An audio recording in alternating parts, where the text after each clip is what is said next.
Assalomu alaykum. Va alaykum assalom.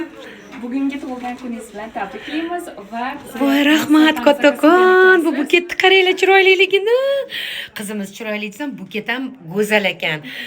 Rahmat kattakon gul uchun. Sizga zakaz qilgan mahsulotlarni yetkazib berdik. Bu yerda halol go'sht, ya'ni chiftel mol go'shtdan tayyorlangan, chuchvara esa qo'y go'shtdan tayyorlangan. Bitta ko'rsam maylimi?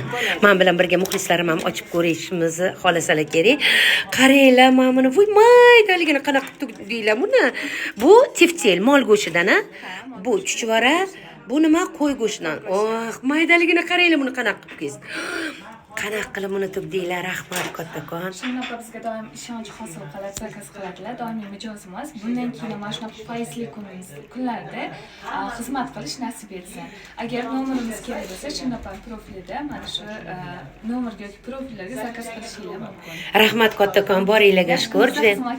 Rahmat, xursand bo'ldim.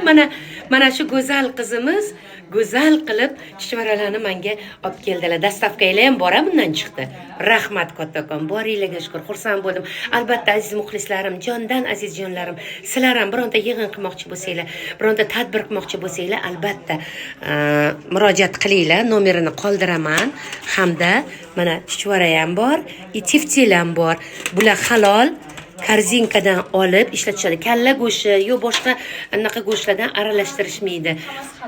Halol, o'zim o'rgili, sifatiga gap yo'q. Men har doim sizlardan zakaz qilaman. Bu gal yana zakaz qildim. Sizlarga ham tavsiya qilaman, albatta kuzatishda davom eting hamda mana shunaqangi shirin ovqatlarni taqdim qilinglar. Sog' bo'linglar.